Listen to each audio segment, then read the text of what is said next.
ஓம் ஆத்மவித்யா பிரபோதகாய நமஹ.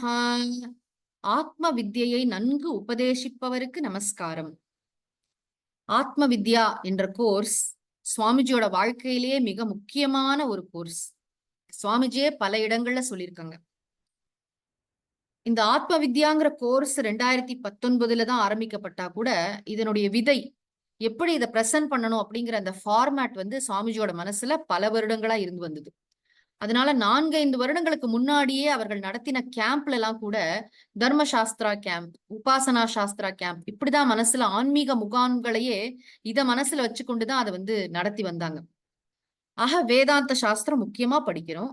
ஆனா வேதாந்த சாஸ்திரம் நன்றாக மனதில் பதிவதற்கும் அது பயனை கொடுப்பதற்கும் உறுதுணையாக நமக்கு சில சாஸ்திரங்கள் தேவை அப்படின்னு சொல்லிட்டு தான் சுவாமிஜி முதல்ல அதுல தர்ம சாஸ்திரம் வச்சாங்க. தர்ம சாஸ்திரம் அப்படின்னா வாழ்க்கைக்கு நடைமுறை வாழ்க்கைக்கு தேவையான அறங்கள், நம்ம என்ன செய்யணும், இந்த உலகத்துல எப்படி வாழணும், வாஸ்து சாஸ்திரப்படி பார்த்து பார்த்து வீடு கட்டுற மாதிரி தர்ம சாஸ்திரப்படி பார்த்து பார்த்து வாழ்க்கையை அமைத்துக் கொள்ள வேண்டும் அப்படின்னு சுவாமிஜி சொல்லுவாங்க. தர்ம சாஸ்திரத்துல நம்ம மனுஸ்மிருதி, அப்புறம் நீதி சதகம், திருக்குறள் இது போன்ற அற்புதமான நூல்களை சுவாமிஜி நமக்கு கத்துக் கொடுத்தாங்க.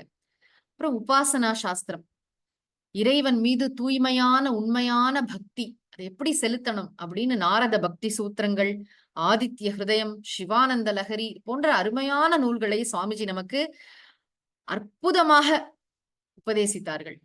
வேதாந்த சாஸ்திரத்துல தத்துவபோதம், அப்புறம் உபனிஷத்துகளே ஸ்லோகா ஃபார்ம்ல அனுபூதி பிரகாசம் என்று ஸ்ரீ வித்யாரண்ய சுவாமிகள் எழுதியது அதெல்லாம் நமக்கு கற்றுக் கொடுத்தாங்க. உபனிஷதங்களும் இருக்கு. வேதாந்த சாஸ்திரத்தின் கீழே சுவாமிஜியோட உபனிஷத வகுப்புகள் இருக்கின்றன.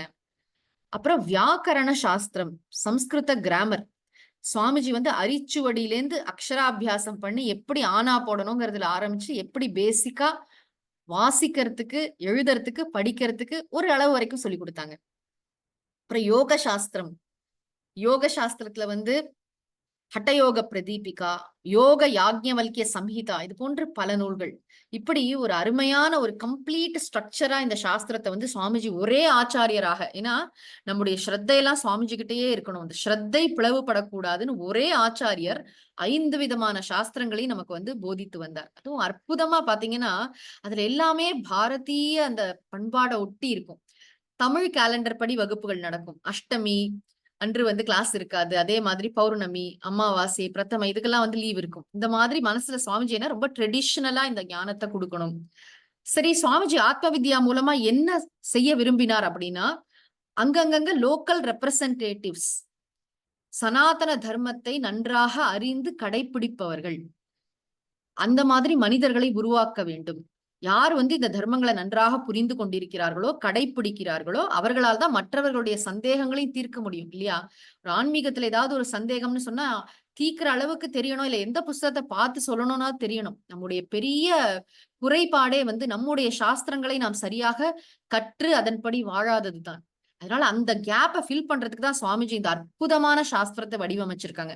இந்த ஆத்ம வித்யாங்கிற 5 ஆண்டு கல்வி திட்டம் பலருடைய வாழ்க்கையில ஒரு அற்புதமான ஆன்மீக விளக்கை ஏத்தி வச்சிருக்கு. இது 5 வருடங்கள் ஒரு முறை படிச்சா போறாது. திரும்ப திரும்ப திரும்ப இந்த சாஸ்திரங்களை எத்தனை முறை வேண்டுமானாலும் நாம் படிக்கலாம். அவ்வளவு ஆழமான வேதாந்த உண்மைகள் என்ன, கடவுளுடன் நம்மை தொடர்பு படுத்துகின்ற அந்த உபாசனை விஷயங்களா இருக்கட்டும், தர்ம விஷயங்களா இருக்கட்டும், சுவாமிஜி ஒரே ஆச்சாரியராக இருந்து கொண்டு நம்முடைய மனசை அப்படியே செதுக்கி செதுக்கி செதுக்கி அவ்வளவு அழகா நமக்கு வேதாந்த ஞானத்தை நம்ம மனசுல பதிய வைப்பாங்க. இது ஒரு வாழ்க்கையிலே கிடைத்தற்கரிய பேரு எது அப்படின்னு பார்த்தா, ஆத்ம வித்யால என்ரோல் பண்ணி அதை இடைவிடாம ஸ்ரத்தா பக்தியோட தினம் 1 மணி நேரம் கொடுத்து படிக்கிறாங்க இல்லையா, அவர்கள் தான் மகா பாக்யசாலிகள். அப்படிப்பட்ட ஆத்ம வித்யை நமக்கு அருளிய சுவாமிஜிக்கு மீண்டும் மீண்டும் நமஸ்காரங்களை தெரிவிப்போம். மூர்த்தி எல்லாம் வாழி, எங்கள் மோன குருவாழி, அருள் வார்த்தை என்றும் வாழி, அன்பர் வாழி பராபரமே. ஓம் சாந்தி சாந்தி சாந்தி. ஹரிஹி ஓம். சத்குருநாத மகாராஜ் கி ஜெய்.